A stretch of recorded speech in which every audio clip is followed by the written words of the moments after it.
नमस्कार साथियों। Class 12th के अंदर एक बुक है भारत लोग और अर्थव्यवस्था। उस बुक का पहला चैप्टर जो है जनसंख्या का, इसका पार्ट फर्स्ट हमने कर लिया था और सेकंड पार्ट जो है उसको आज पढ़ेंगे। ये चैप्टर जो है आपके लैब असिस्टेंट के लिए काम का है और आपके फर्स्ट ग्रेड के लिए भी ये सिलेबस में है, फर्स्ट ग्रेड ज्योग्राफी में, और क्लास 12th के लिए तो है ही है। तो इसका सेकंड पार्ट करते हैं। जनसंख्या वृद्धि तक पढ़ लिया था और भारत में जो जनसंख्या वृद्धि की प्रावस्था हैं इसको पढ़ना है। तो इसकी चार प्रावस्था हैं, प्रावस्था क, ख, ग और घ। तो प्रावस्था क को देखते हैं। इसका टाइम पीरियड क्या रहा है? 1901 से 1921। प्रावस्था क का जो टाइम पीरियड रहा है 1901 से 1921, और इसको कहते हैं रुद्ध या स्थिर प्रावस्था। रुद्ध या स्थिर प्रावस्था इसको इसलिए कहते हैं कि इस टाइम पीरियड के दौरान ज्यादा जनसंख्या वृद्धि दर नहीं बढ़ी। जनसंख्या वृद्धि दर है, इसमें जो है बढ़ोतरी नहीं हुई। तो आइए जानते हैं क्या कारण रहे कि जनसंख्या जो है वृद्धि दर है वो ज्यादा नहीं हुई। इसके कारण एक तो स्वास्थ्य सुविधाएं जो है, उस समय स्वास्थ्य सुविधाएं नहीं थी, इस कारण क्या है, मृत्यु दर अधिक रही। जन्म दर तो अधिक रही, लेकिन मृत्यु दर भी अधिक रहने से जनसंख्या बढ़ी नहीं। दूसरा, इस दौरान जो है महामारियां फैली थी, जैसे स्पेनिश फ्लू।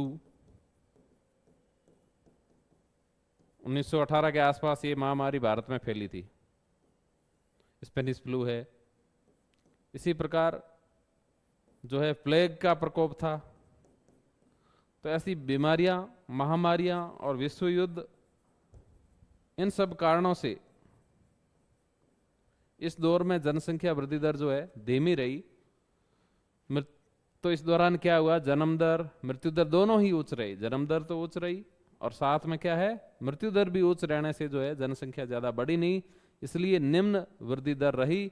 स्वास्थ्य एवं चिकित्सा सेवाएं जो है कमजोर रही, निरक्षरता थी, भोजन और आधारभूत आवश्यकताओं की देश में कमी थी। इस कारण जो है उच्च जन्म दर रही और उच्च ही मृत्यु दर रही। और इसी के अंदर ये कई बार पूछा जाता है 1911 से 1921।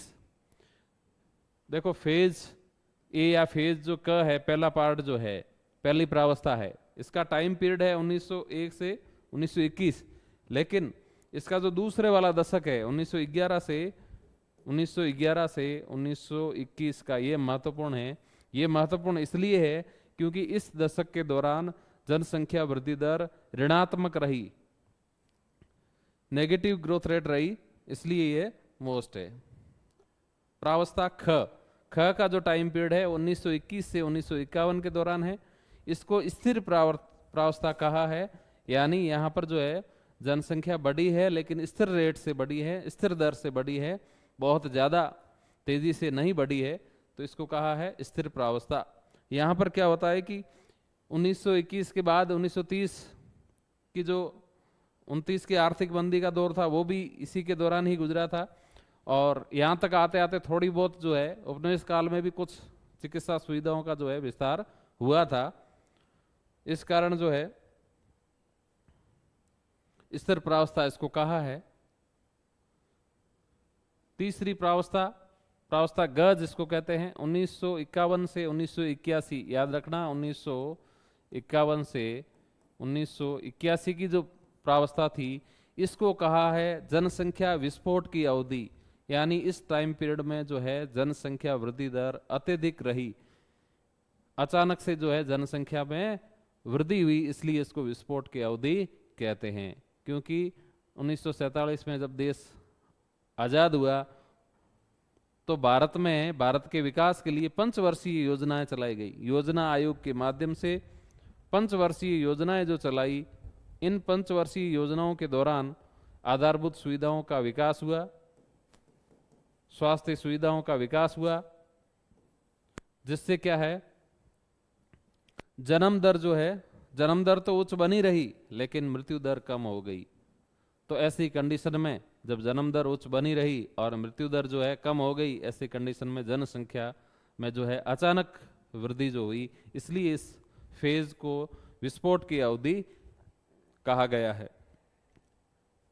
इस अवधि में मृत्यु दर तीव्रता से कमी, जबकि जन्म दर उच्च, औसत और वार्षिक वृद्धि दर जो है 2.2 रही। यहाँ वार्षिक वृद्धि दर जो है ध्यान देने की बात है, इस फेज में वार्षिक वृद्धि दर बहुत अधिक रही, 2.2 की रेट अधिक होती है।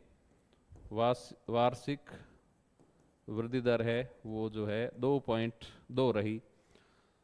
इसके अलावा एक और फैक्टर था जिस कारण जनसंख्या बढ़ी, वो फैक्टर था प्रवासियों का आगमन। 1965 1971 की जो है हमने पाकिस्तान के साथ युद्ध लड़े और इस युद्ध के दौरान बहुत सारे जो है प्रवासी जो है, हिंदू प्रवासी है, वो पाकिस्तान को छोड़कर पलायन करके जो भारत के अंदर आए। इसी प्रकार बंगाली लोग भी जो है उधर बांग्लादेश से जो है भारी संख्या में यहाँ पर आए। तिब्बती लोग भी इस दौरान ही आए।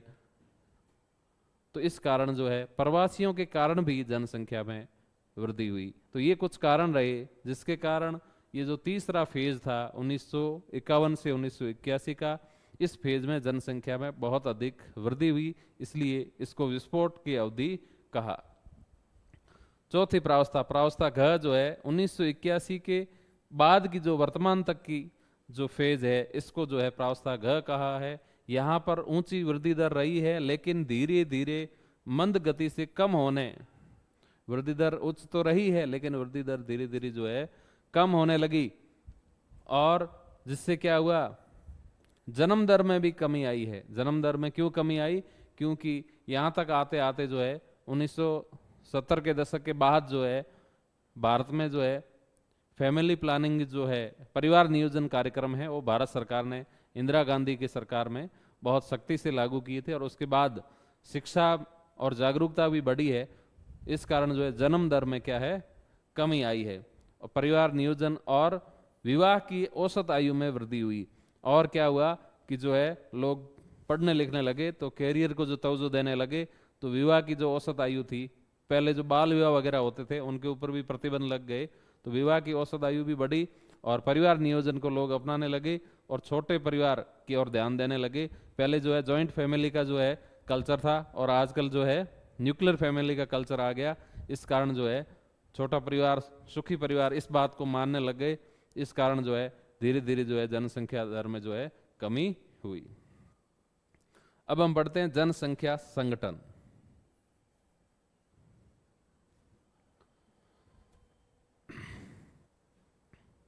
हाँ, जनसंख्या संगठन से पहले जनसंख्या वृद्धि में क्षेत्रीय भिन्नताएं, ये जो जनसंख्या वृद्धि हुई भारत में, कौन कौन से क्षेत्रों में क्या क्या भिन्नताएं रही, उसके बारे में थोड़ा सा चर्चा करते हैं, देखते हैं कहाँ कहाँ और कालिक और क्षेत्रीय क्या भिन्नताएं रही। तो 1991 से 2001 के दौरान अगर देखें, इस टाइम पीरियड को देखें, तो भारत के राज्य और केंद्र शासित प्रदेशों में जनसंख्या की वृद्धि दर सुस्पष्ट प्रतिरूप, एक निश्चित पैटर्न दिखता है। साउथ के जो राज्य हैं, केरल, कर्नाटक, तमिलनाडु, आंध्र प्रदेश, उड़ीसा, पुडुचेरी, गोवा, इनमें निम्न वृद्धि दर देखी गई है। ध्यान दीजिए, साउथ के जितने भी राज्य हैं, क्योंकि उन्होंने शिक्षा में जो है वहाँ पे जो है शिक्षा पे काम भी बहुत जल्दी हुआ था। इसके अलावा जो है दक्षिण के जितने भी राज्य हैं वहाँ पर जो है निम्न वृद्धि दर देखी गई है। वहाँ की जो वृद्धि दर जो है निम्न देखी गई है, क्योंकि जहाँ शिक्षा होगी वहाँ साक्षरता होगी, वहाँ परिवार नियोजन को अधिक अपनाया जाएगा, इसलिए वहाँ पर जो है निम्न वृद्धि दर को देखा गया है। और उच्च वृद्धि दर वाले राज्य कौन से होंगे? जो उत्तर भारत के जो राज्य है, मोस्टली उत्तर प्रदेश है, बिहार है, इन राज्यों में जो है वृद्धि दर उच्च रही। जैसे उत्तर पश्चिमी के राज्य है, उत्तर और मध्य भागों में, पश्चिम और पूर्व के जो है राज्यों की तुलना में जो है यहाँ जनसंख्या दर उच्च वृद्धि दर पाई जाती हैं। इस समूह के राज्य कौन से हैं? गुजरात, महाराष्ट्र, राजस्थान, पंजाब, हरियाणा, उत्तर प्रदेश, उत्तराखंड, मध्य प्रदेश, सिक्किम, असम, पश्चिम बंगाल, बिहार, छत्तीसगढ़, ये जो राज्य हैं यहाँ पर जो औसत वृद्धि दर है 20 से 25% रही है। कितनी रही है? 20 से 25%। यानी ये उत्तर और उत्तर पश्चिम के जो राज्य हैं, इन राज्यों के अंदर जो है जनसंख्या वृद्धि दर है वो अधिक रही है बनिस्पत जो दक्षिण के राज्य हैं। तो यहाँ पर जो है 20 से 25% की जनसंख्या वृद्धि दर देखी गई है। कौन से फेज की बात कर रहे हैं? 1991 से 2001 के दौरान जो है दक्षिण भारत के राज्यों में जनसंख्या वृद्धि दर और उत्तर भारत के राज्यों की जनसंख्या वृद्धि दर की तुलना की जा रही है।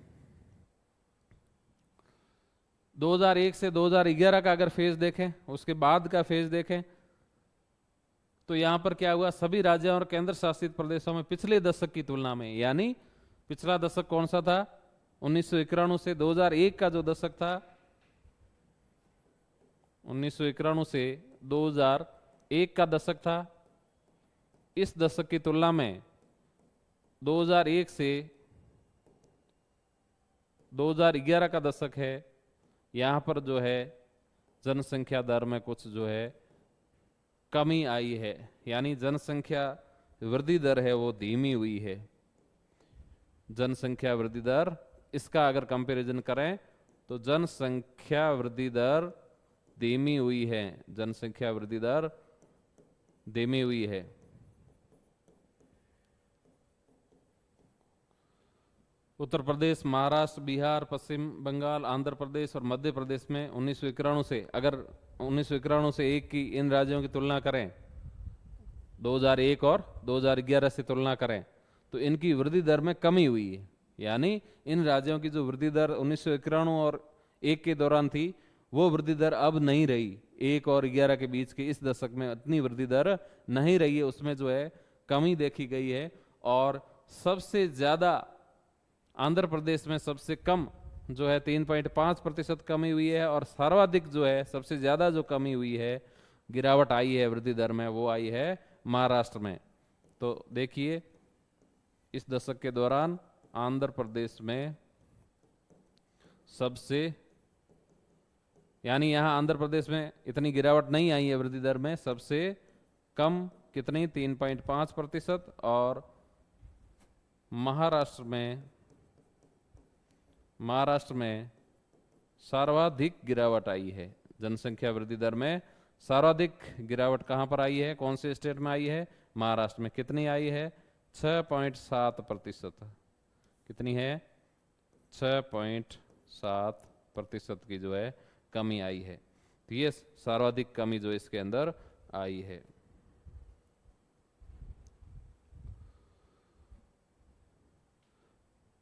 तो भारत में जो है, भारत वर्तमान में अगर देखा जाए तो भारत दुनिया का सबसे अधिक जनसंख्या वाला देश है। चीन को भी पछाड़ लिया है। भारत की जो वर्तमान में जो जनसंख्या है करीब जो है 146 करोड़ के आसपास है। 2011 में जो है ये 121 करोड़ थी। अभी जनगणना के जो आंकड़े नई हुई नहीं अभी फिलहाल, लेकिन जो अनुमानित है वो 146 करोड़ के आसपास जनसंख्या के साथ भारत जो है विश्व में प्रथम स्थान पे चल रहा है। पहले चीन का प्रथम स्थान था। तो भारत की जो अधिक जनसंख्या में जो सर्वाधिक जो महत्वपूर्ण योगदान है वो किशोर जनसंख्या का है। तो हम किशोर जनसंख्या के कुछ आंकड़ों पर नजर डालते हैं कि किशोर जनसंख्या का जो है क्या योगदान है भारत के अंदर। किशोर जनसंख्या आप सब लोग जानते हैं, साइकोलॉजी में पढ़ते हैं। किशोर जो वय कौन सी होते हैं, किशोर उम्र कौन सी होती है? 10 से 19 वर्ष। 10 से 19 वर्ष की आयु जो होती है वो किशोरावस्था कहलाती है।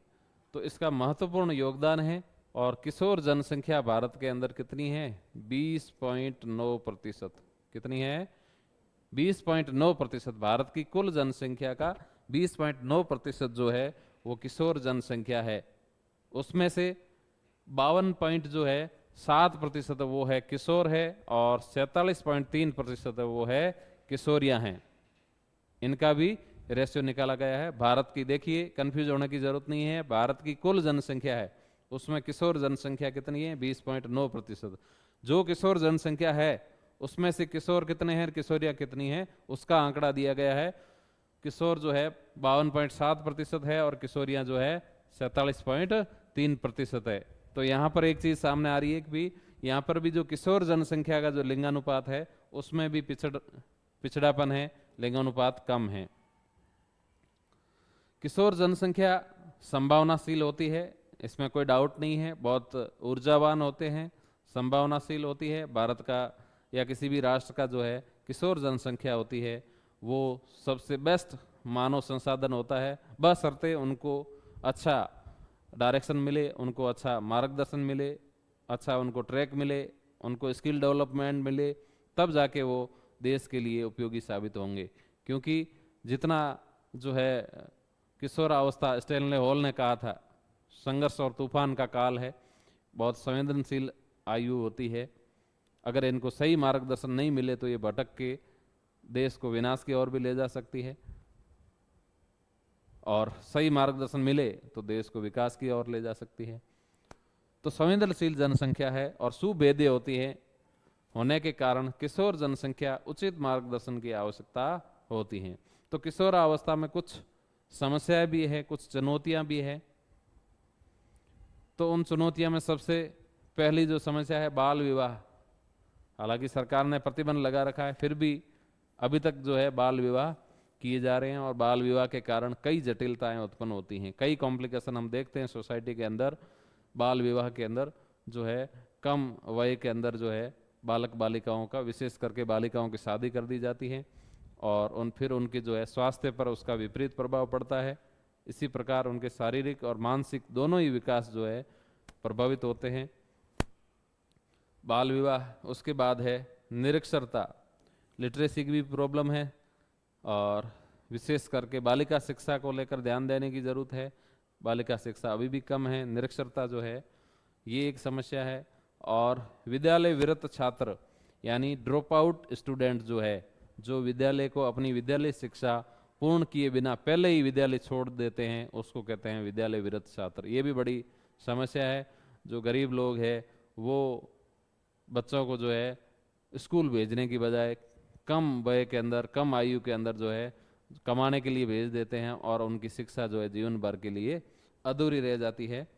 कुपोषण, मेल न्यूट्रिशन की प्रॉब्लम है, इसके लिए जो है सरकार ने जो है पोषाहार योजनाएं वगैरह, गोपाल दूध योजनाएं वगैरह ऐसी चला रखी हैं, ताकि जो है जब किशोरावस्था में इनका शरीर बन रहा होता है, इनका शरीर सबसे अधिक ऊर्जावान होता है, इनको बहुत ज़्यादा पोषण की ज़रूरत होती है, संतुलित भोजन की ज़रूरत होती है। इसके लिए जो है तो ये कहीं कुपोषण के शिकार नहीं हो, तो कई बार जो है कुपोषण भी एक, मेल न्यूट्रिशन भी एक बड़ी प्रॉब्लम है। किशोरी माताओं में उच्च शिशु मृत्यु दर, किशोरी जो कम आयु की जो माताएं होती हैं वो अगर बच्चे को जन्म देती हैं तो संभावना ये रहती है, रिस्क रहती है जो है शिशु मृत्यु दर अधिक रहती है, और मातृ मृत्यु दर भी अधिक रहती है।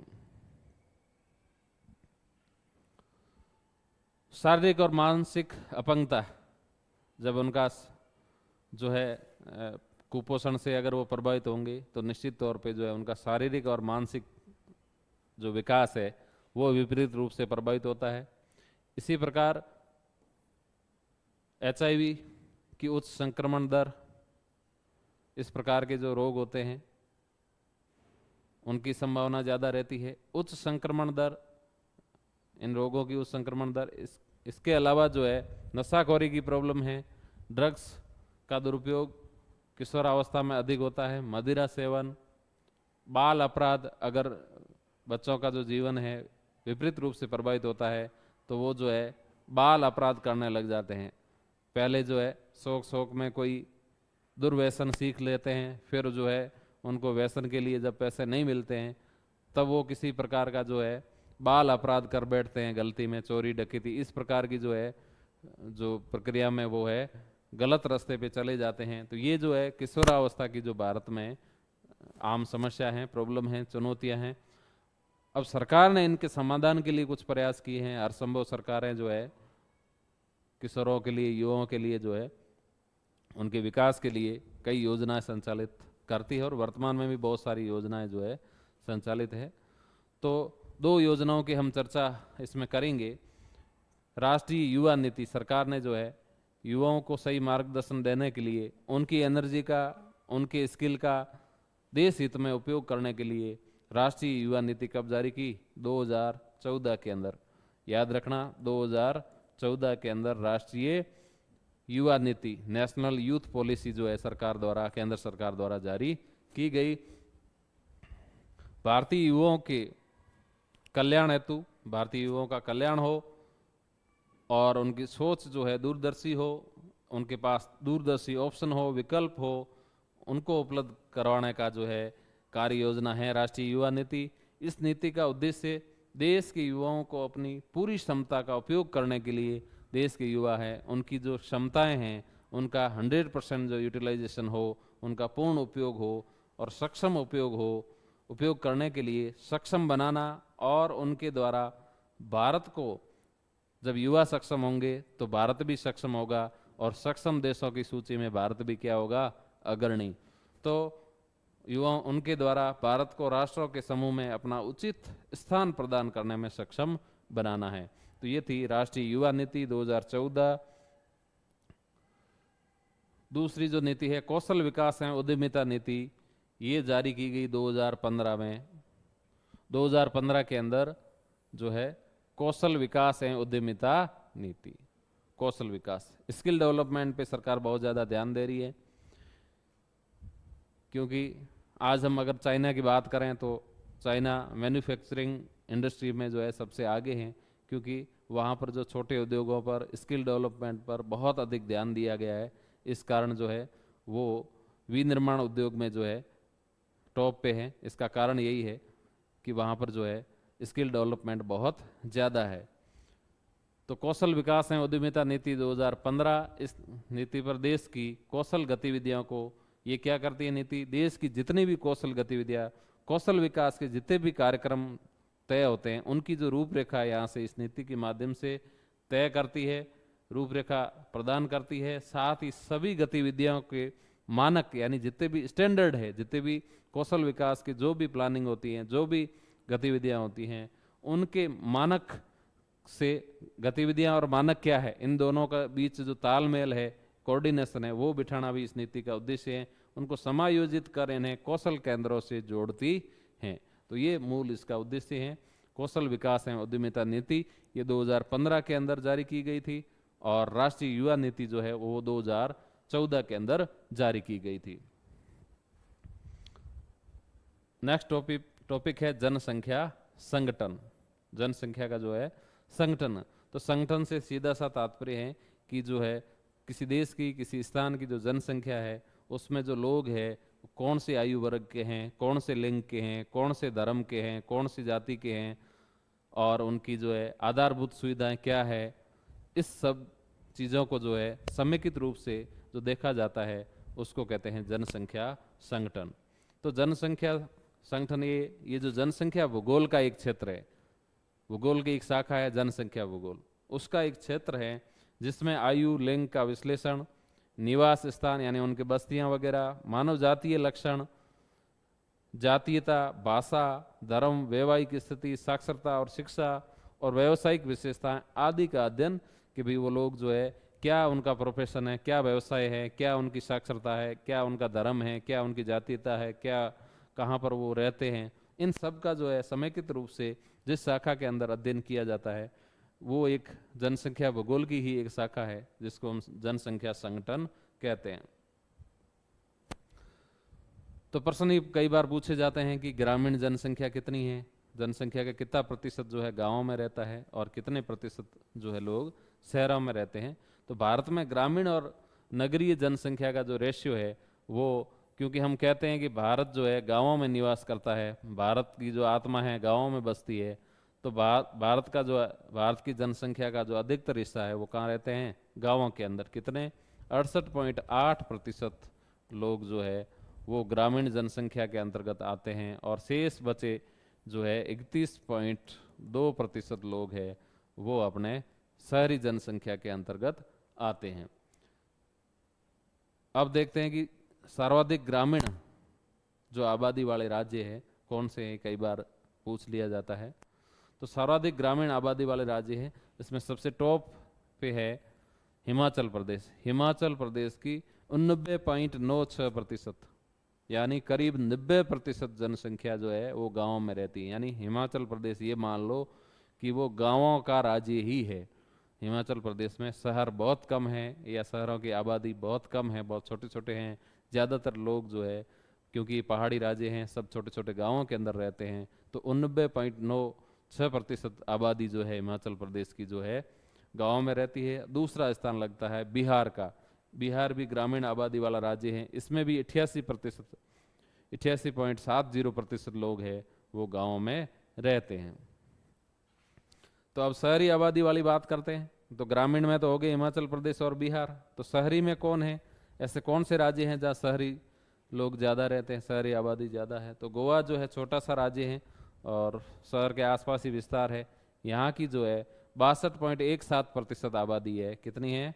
62.17% आबादी जो है वो शहर के अंदर रहती है। इसी प्रकार तमिलनाडु जो है, यहाँ पर भी जो है शहरी आबादी अधिक है। यहाँ पर 48.45% जो आबादी है वो शहरों के अंदर रहती हैं। तो कुल मिला के हमने भारत का जो ग्रामीण जनसंख्या और शहरी जनसंख्या का जो अनुपात है उसको हमने पढ़ा। हमने कहा कि भारत जो है गांव में बसता है, इसलिए भारत की कितनी आबादी 68 पॉइंट जो है आबादी जो है वो गांव में रहती है 68.8%, और शहरों में रहती है 31.2%। और सर्वाधिक ग्रामीण जनसंख्या वाले राज्य पूछे तो सबसे 1 नंबर पे जो है हिमाचल प्रदेश और 2 नंबर पे जो है बिहार। और सर्वाधिक शहरी आबादी वाले राज्य पूछे तो 1 नंबर पे गोवा और 2 नंबर पे तमिलनाडु। ये याद रखने हैं। आगे बढ़ते हैं। भाषाई संगठन। ग्रामीण शहरी आबादी के बाद हम देखते हैं भाषाई संगठन जो है। भाषाई संगठन कैसे, क्या है, कितने लोग जो है भारत में, किस प्रकार की मूल भाषाएं हैं, 4 भारत के अंदर भाषा परिवार है, उनके बारे में देखते हैं। 4 भाषा परिवार है, पहले तो इनके नाम देखते हैं। पहला जो भाषा परिवार है उसका नाम है ऑस्ट्रिक। सोचने में आपको लग रहा होगा कि भाई ऑस्ट्रिक कहां से आया, भारत के अंदर ऑस्ट्रिक का क्या लेना देना क्या है। लेकिन अगर आपने भूगोल के अंदर महाद्वीपीय विस्थापन सिद्धांत पढ़ा होगा, भारतीय प्लेट के बारे में पढ़ा होगा, तो इंडो ऑस्ट्रेलियन प्लेट, तो ये एक ही प्लेट थी जो है बाद में जो है इंडियन प्लेट जो है यूरेशियन प्लेट से जो है अभिसरण सीमा में जो है धंस गई। तो इस हिसाब से आप याद कर सकते हैं कि कोई टाइम में जो है ऑस्ट्रेलिया और भारत आपस में जुड़े हुए थे। तो ऑस्ट्रिक जो समूह है इसमें 2 उप परिवार है, ऑस्ट्रो एशियाई और ऑस्ट्रो। तो इस प्रकार 4 भाषा परिवार है, उसके फिर क्या है, उप समूह भी है। ठीक है। तो पहला है, इसको निषाद भी बोलते हैं, ऑस्ट्रिक को निषाद भी बोलते हैं। ठीक है। ऑस्ट्रिक भाषा के जो क्षेत्र है वो आपके अंडमान निकोबार है, मेघालय है, पश्चिम बंगाल है, बिहार है, उड़ीसा है, ये जो क्षेत्र है। इसके अलावा भारत के बाहर भी जो है ये भाषा परिवार जो है। फिर है द्रविड़।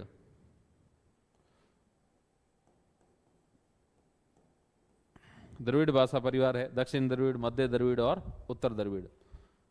तो दक्षिण द्रविड़ में दक्षिण के राज्य आ जाएंगे, तमिलनाडु, कर्नाटक और केरल। मध्य द्रविड़ में उससे जो उत्तर में जो राज्य है आंध्र प्रदेश, मध्य प्रदेश, उड़ीसा, महाराष्ट्र, ये आ जाएंगे। और उत्तर द्रविड़ में बिहार, उड़ीसा और पश्चिम बंगाल के कुछ क्षेत्र आ जाएंगे।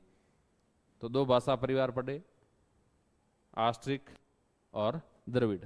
तीसरा है चीनी तिब्बती। चीनी तिब्बती। चीनी तिब्बती जो है, तो एक चीनी म्यांमारी है और जो है दूसरा चीनी है। ये जम्मू कश्मीर और हिमाचल प्रदेश, सिक्किम, अरुणाचल प्रदेश, असम, नागालैंड, मणिपुर, इन राज्यों में जो है इस भाषा को बोलने वाले लोग रहते हैं। चौथा जो वर्ग है भारत यूरोपीय, भारतीय और यूरोपीय, शॉर्ट में भारोपीय कहते हैं। इसको कह सकते हैं इंडो आर्य या भारतीय यूरोपीय या भारोपीय।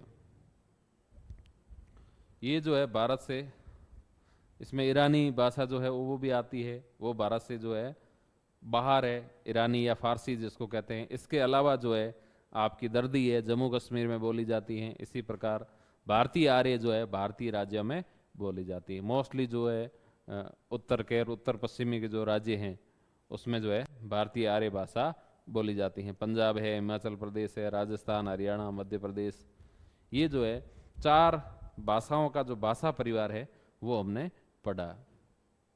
तो एक बार फिर से जो है 4 भाषा परिवार को याद कर लें कि कौन से परिवार है। आस्ट्रिक या जिसको निषाद कहते हैं, दूसरा द्रविड़ है, तीसरा चीनी तिब्बती है, और चौथा जो है भारतीय यूरोपीय यानी बारोपीय। 4 भाषा परिवार, इनके 2-2, 3-3 जो है उप परिवार है, और फिर जो है इसके क्षेत्र दिए गए हैं कि कौन कौन से क्षेत्रों में जो ये भाषा बोली जाती है। भाषाई संगठन, भाषाई संगठन की अगर बात करें तो भारत एक भाषाई विविधता वाला देश है। भारत में बहुत सारी भाषाएं बोली जाती है, और सर्वप्रथम भारत में भाषाओं के बारे में सर्वे किया था अब्राहम गिरसन ने। उन्होंने एक बुक लिखी थी linguistic survey of India, Bharat का भाषाई सर्वेक्षण। तो उसमें उन्होंने जो है 179 भाषाओं की संख्या जो है 179 बताई है, और बोलियों की जो संख्या है 544 बताई गई है। और भारत का जो संविधान है उसकी जो 8वीं अनुसूची है उसके अंदर जो है 22 भाषाओं को जो है मान्यता प्राप्त है। भारतीय संविधान की जो है 8वीं अनुसूची कौन सी है? 8वीं अनुसूची के अंदर 22 भाषाओं को मान्यता प्राप्त है, और कई अनेक जो है बोलियां जो है बोली जाती हैं। और भारत में सर्वाधिक बोली जाने वाली भाषा कौन सी है? भारत में सर्वाधिक बोली जाने वाली भाषा है हिंदी, और सबसे कम बोली जाने वाली पूछे तो संस्कृत। इन दोनों को याद रखना, भारत में सर्वाधिक बोली जाने वाली भाषा हिंदी और सबसे कम बोली जाने वाली है संस्कृत।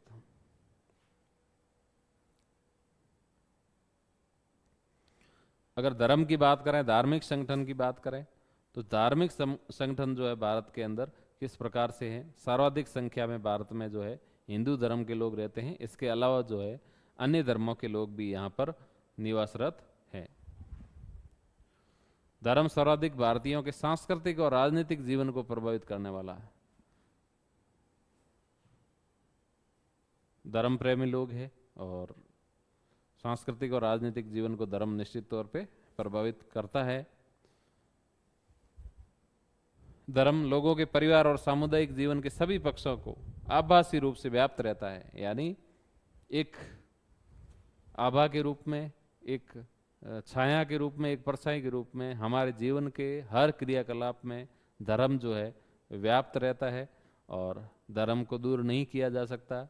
महात्मा गांधी ने भी कहा था कि भी राजनीति से धर्म को दूर नहीं किया जा सकता, जीवन से तो दूर कहाँ से हो सकता है, राजनीति से भी धर्म को जो है दूर नहीं किया जा सकता।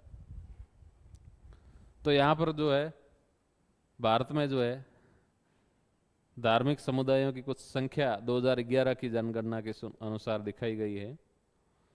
भारत के अंदर जो है सर्वाधिक जो है हिंदू धर्म के लोग रहते हैं, 967 जो है मिलियन इनकी संख्या है, और प्रतिशत की बात करें तो है 79.8% जो है हिंदू आबादी रहती हैं। दूसरे नंबर पे मुस्लिम धर्म की आबादी है 172 मिलियन जो है, और 14.2% जो है इनकी आबादी है। तीसरे नंबर पे ईसाई है 27 मिलियन है, और इनका प्रतिशत है 2.3%।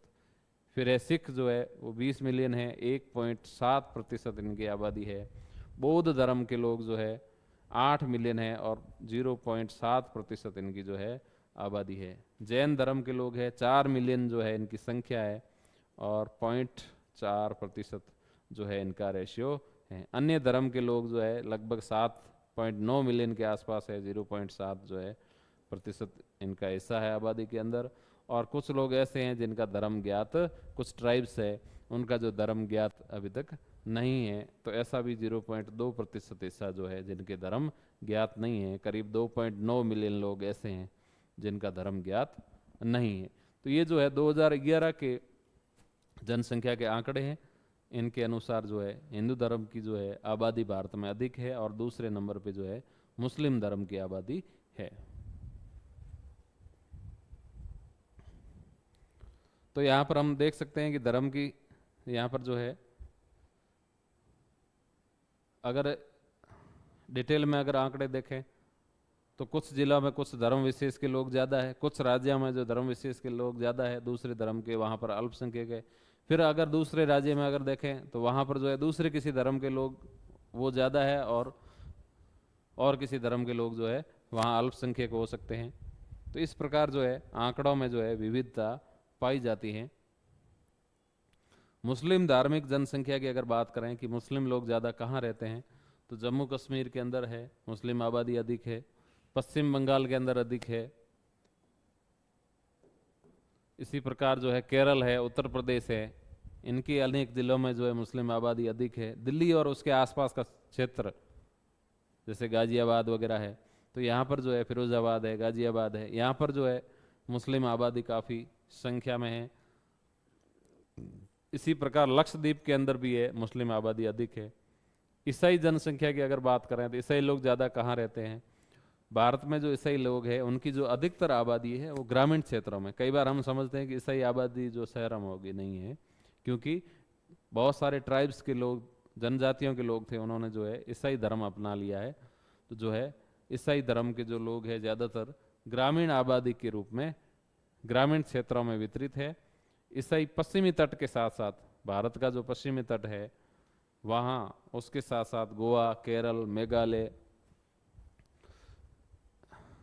तो पश्चिम तट के ये राज्य हो गए गोवा और केरल, और उत्तर पूर्व के राज्यों में जैसे मेघालय है, मिजोरम है, ठीक है, इसी प्रकार नागालैंड है। ऐसे पहाड़ी राज्यों में जो है ईसाई धर्म की आबादी अधिक है। इसी प्रकार जो आदिवासी इलाके, छोटा नागपुर क्षेत्र और मणिपुर की पहाड़ियाँ हैं, मणिपुर के अंदर जो पहाड़ियाँ हैं, तो पहाड़ी क्षेत्र में जो है ईसाई धर्म जो है कि लोग ज़्यादा हैं। सिख समुदाय की अगर बात करें तो पंजाब, हरियाणा और दिल्ली की एक छोटे क्षेत्र तक ही सीमित है। सिख समुदाय देश के एक छोटे क्षेत्र तक ही सीमित है, एक फिक्स इलाका है, वहीं पर जो है, यानी छितराई हुई इनकी आबादी नहीं है। पंजाब, हरियाणा और दिल्ली के आसपास जो है सिख समुदाय निवासरत है। जैन धर्म की अगर बात करें तो जैन धर्म जो है अधिकतर जो है राजस्थान के अंदर, राजस्थान में भी नगरीय क्षेत्रों में ये लोग रहते हैं। इसके अलावा महाराष्ट्र वगैरह और अनेक नगरों में भी रहते हैं। बौद्ध धर्म की अगर बात करें तो बौद्ध धर्म के अधिकांश लोग जो है महाराष्ट्र में सकेंद्रित है। याद रखना, बौद्ध धर्म के ज़्यादा लोग कहाँ रहते हैं? महाराष्ट्र के अंदर सकेंद्रित हैं। इसके अलावा सिक्किम, अरुणाचल प्रदेश, लद्दाख और इन क्षेत्रों में, और लाहौल और स्पीति घाटियाँ, यहाँ पर भी जो है बौद्ध समुदाय के लोग रहते हैं। भारत में अगर अन्य धर्मों की बात करें तो जरथुस्ट्र है और कुछ जनजातीय मान्यताएं भारत में विद्यमान है। तो हमने ग्रामीण शहरी की आबादी के हिसाब से देखा, हमने भाषा के हिसाब से जो है जनसंख्या संगठन को देखा, हमने धर्म के हिसाब से जनसंख्या संगठन को देखा। अब हम बात करते हैं श्रमजीवी जनसंख्या का संगठन, यानी कितने जो लोग हैं वो श्रमजीवी है या नहीं है, या कितने प्रतिशत जो है कार्यशील जनसंख्या जिसको हम कहते हैं, तो उसके दृष्टिकोण से देखते हैं। आर्थिक स्तर की दृष्टि से जनसंख्या के 3 वर्ग है: मुख्य श्रमिक, सीमांत श्रमिक और अश्रमिक। ध्यान देना, आर्थिक क्रियाकलाप यानी कोई व्यक्ति किसी न किसी आर्थिक क्रियाकलाप में संलग्न है, यानी वो कुछ न कुछ कर रहा है। अच्छा, कितने दिन तक कर रहा है? साल में कितने दिन तक कर रहा है? ऐसा नहीं है कि साल में जो उसने 2 दिन काम कर लिया दबा के और हम उसको कहेंगे कि भी ये तो वास्तव में कार्यशील जनसंख्या में काउंट होने वाला है। ऐसा नहीं है। कार्यशील जनसंख्या में काउंट होने के लिए कम से कम जो है आपको 183 दिन काम करना पड़ेगा एक वर्ष में। अगर कोई बंदा एक वर्ष में कम से कम 183 दिन काम करता है तो हम उसको कहेंगे श्रमजीवी है। वो क्या है? कार्यशील जनसंख्या का हिस्सा है, वो श्रमजीवी है, अपना कमा के खाता है। वो किसी भी आर्थिक क्रियाकलाप में संलग्न हो सकता है, चाहे मजदूरी कर रहा हो, चाहे नौकरी कर रहा हो, कुछ भी कार्य कर रहा हो, लेकिन साल भर में जो है 183 दिन कम से कम है। तो वो जनसंख्या क्या कहलाएगी? मुख्य श्रमिक कहलाएगी, जो एक वर्ष में कम से कम 183 दिन काम करता है, उसको हम कहेंगे मुख्य श्रमिक। और फिर सीमांत यानी बॉर्डर पे हैं, बॉर्डर पे मतलब बॉर्डर पे रह के काम नहीं कर रहा है, 183 की कुछ सीमा पर है। वह व्यक्ति जो एक वर्ष में 183 दिनों से कम दिनों तक काम कर रहा है, भले 182 दिन कर रहा है तो भी वो क्या आ गया, जो है सीमांत श्रमिक कहलाएगा। और अश्रमिक, अश्रमिक वो है जो काम करता नहीं है, किसी भी आर्थिक गतिविधि से जुड़ा हुआ नहीं है, ठीक है, बिल्कुल कुछ भी नहीं कर रहा हो, किसी भी आर्थिक गतिविधि में संलग्न नहीं हो, मोबाइल चलाता हो दिन भर, कोई काम नहीं करता हो, 2 GB डेटा जो है वो पूरा खत्म कर रहा हो, वो जो है श्रमिक नहीं कहलाएगा। लेकिन उसको बेरोजगारी फील होती नहीं है आजकल, पता ही नहीं चलता है, दिन भर मोबाइल चलाते चलाते स्क्रॉल करते करते दिन कब अस्त हो जाता है पता ही नहीं चलता है। यानी तो कुल मिला के वो अश्रमिक की श्रेणी में आएगा, जो कोई भी काम नहीं करता है, किसी भी आर्थिक क्रियाकलाप में वो संलग्न नहीं है, तो वो अश्रमिक की श्रेणी में आएगा। भारत में जो है सहभागिता दर कितनी है, श्रम सहभागिता दर, ये कई बार परीक्षा में पूछा जाता है, याद रखना, या कार्यशील जनसंख्या दर, एक ही बात है, कार्यशील जनसंख्या दर कहो या श्रम सहभागिता दर कितनी है, 39.8%। भारत के अंदर कितनी है, भारत के अंदर कार्यशील जनसंख्या कितनी है, 39 पॉइंट। अब देख लो भाई, इतने लोग ही काम कर रहे हैं, बाकी बैठे बैठे जो है इनकी मेहनत का खा रहे हैं। कार्यशील जनसंख्या दर जो है काफी कम है। राजस्थान की अगर बात करें, राजस्थान में लगभग 43% के आसपास है कार्यशील जनसंख्या, 43% और ऊपर कुछ पॉइंट है, तो ये राजस्थान की कार्यशील जनसंख्या दर। इससे स्पष्ट है कि जनसंख्या का एक बहुत बड़ा वर्ग आश्रित की श्रेणी में है। ये बड़ा चिंता का विषय है कि जनसंख्या का बड़ा हिस्सा जो है आश्रित श्रेणी में है। अमूमन क्या होता है कि गांव में हम लोग देखते हैं कि भाई एक कमाने वाला होता है और 10 खाने वाले होते हैं। ऐसी स्थिति में क्या है, रेशियो यही आएगा, आश्रित जनसंख्या। और कौन होते हैं आश्रित जनसंख्या में, बेरोजगार लोग हो सकते हैं, छोटे बच्चे हैं, वो तो होंगे ही नो डाउट, वो कहाँ से कमाएंगे, या फिर वृद्ध है, वृद्धावस्था में, तो वो भी नहीं कमा पाएंगे। तो ऐसा बहुत बड़ा जो हिस्सा है वो आश्रित जनसंख्या का हिस्सा है। तो ये कम होना चाहिए, जितना कम हो उतना अच्छा है। सब लोग अगर अपना स्वरोजगार करते हैं तो देश का विकास होगा।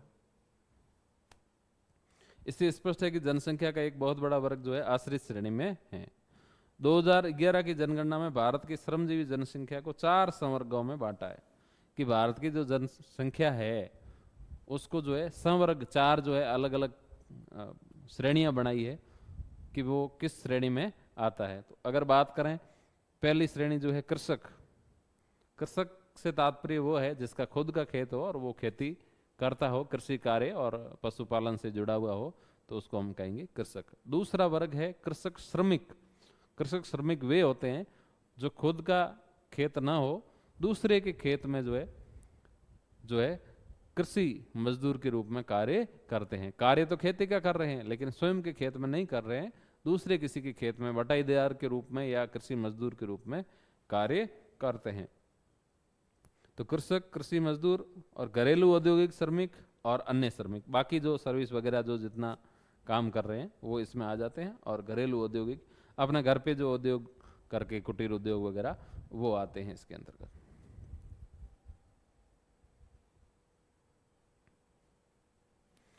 विभिन्न राज्यों में श्रमजीवी जनसंख्या का अनुपात देखने पर, श्रमजीवी जनसंख्या का अनुपात अलग अलग राज्यों पर हम देखते हैं तो पता चलता है कि आर्थिक विकास के निम्न स्तर वाले राज्य एवं क्षेत्र में श्रम सहभागिता दर ऊंची है। अब यहाँ पे क्या हो रहा है,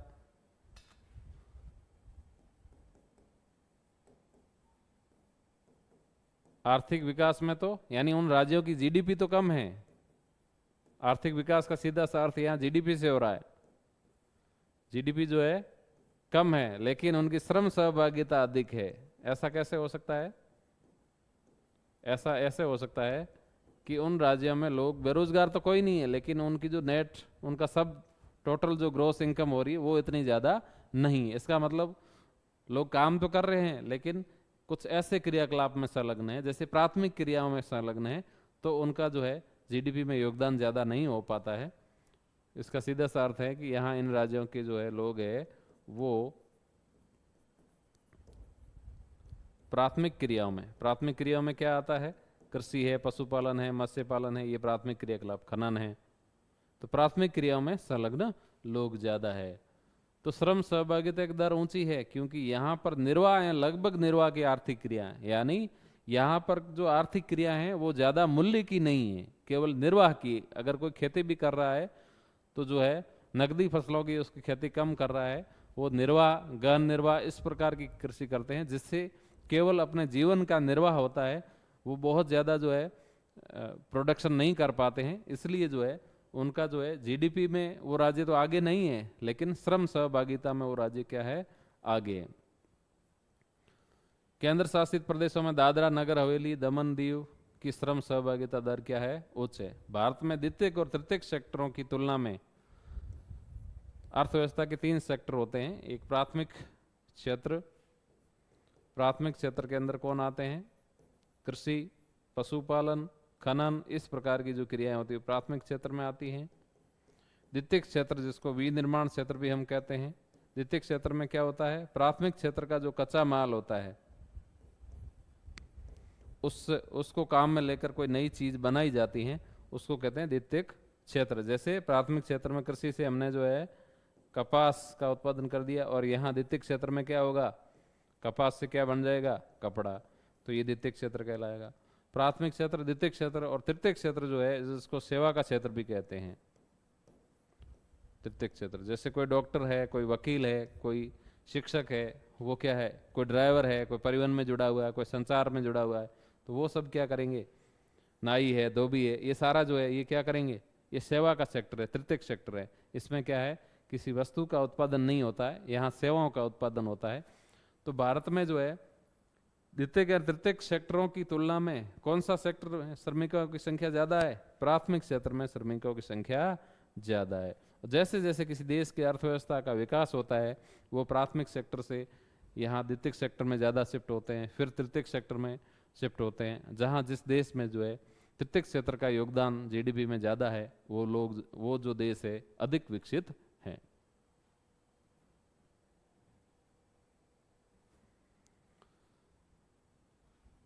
देश की कुल श्रमजीवी जनसंख्या का लगभग 54.6%। अब किसान कितने हैं? 54.6% है। कृषक और कृषि मजदूर है। 4 जो श्रेणियां पढ़ी थी हमने, कृषक, कृषि मजदूर, औद्योगिक श्रमिक और अन्य श्रमिक। तो यहाँ पर जो है 54.6% लोग है वो श्रमजीवी जनसंख्या का 54.6% है वो कृषि से जुड़े हुए हैं, या तो किसान है या कृषक मजदूर है। राष्ट्रीय जनसंख्या के व्यवसाय के आधार पर देखा जाए तो पुरुष श्रमिकों की संख्या स्त्री श्रमिकों की संख्या से तीनों ही सेक्टरों में अधिक है। अमूमन भारतीय जो है समाज में ये होता है कि स्त्रियां जो है काम पे कम जाती है, पुरुष काम पर ज्यादा जाते हैं, इसलिए तीनों ही सेक्टर में प्राथमिक, द्वितीयक और तृतीयक में क्या होता है? जो है श्रमिकों की संख्या, पुरुषों की संख्या जो है स्त्रियों की तुलना में ज्यादा है। पिछले कुछ दशकों में भारत में कृषि सेक्टर की श्रमिकों के अनुपात में कमी आई है। अब धीरे धीरे क्या होता है? अर्थव्यवस्था की शिफ्टिंग हो रही है, इकोनॉमी की क्या हो रही है? शिफ्टिंग हो रही है। लोग जो है प्राथमिक क्रियाकलापों को छोड़कर जो है द्वितीयक क्रियाकलापों पे ध्यान दे रहे हैं, और कुछ लोग जो है तृतीयक क्रियाकलापों पे काम कर रहे हैं। इसलिए जो है ये वर्ग जो है प्राथमिक सेक्टर में जो काम करने वाला वर्ग जो है इसकी संख्या में कमी आई है। तो यहाँ कमी आई तो कौन से सेक्टर में बढ़ जाएंगे? द्वितीयक और तृतीयक सेक्टर में बढ़ जाएंगे। तो यहाँ पर जो है इससे परिणाम स्वरूप क्या हुआ? द्वितीयक और तृतीयक सेक्टर में सहभागिता दर बढ़ी है। देश के विभिन्न भागों में श्रम सहभागिता दर में स्थानिक अलग अलग राज्यों में जो श्रम सहभागिता दर है उसमें जो है डिफरेंस आता है, उसमें वेरिएशन आता है। हिमाचल प्रदेश और नागालैंड जैसे राज्यों में कृषकों की संख्या, ये शुद्ध रूप से जो है कृषक राज्य हैं, ग्रामीण आबादी वैसे भी हिमाचल प्रदेश में सर्वाधिक है, तो यहाँ पर जो है यहाँ अधिक है, कृषकों की संख्या अधिक है। दूसरी ओर बिहार और आंध्र प्रदेश, छत्तीसगढ़ जैसे राज्यों में कृषि मजदूरों की संख्या अधिक है। यहाँ पर खुद किसान जो है अपनी जमीन है वहाँ पर खेती कर रहे हैं, और इन राज्यों में जो है कृषि मजदूरों की संख्या अधिक है। दिल्ली, चंडीगढ़ और पुडुचेरी जैसे अत्यधिक नागरिक क्षेत्रों में नगरीय क्षेत्रों में श्रमिकों का बहुत बड़ा अनुपात अन्य सेवाओं में लगा हुआ है। यहाँ पर जो है अन्य सेवाओं के अंदर लगा हुआ है। इस प्रकार ये चैप्टर आज कंप्लीट हो गया है। इसको अच्छे से पढ़िए और आपके कोई प्रश्न हो तो कमेंट में लिखिए। धन्यवाद।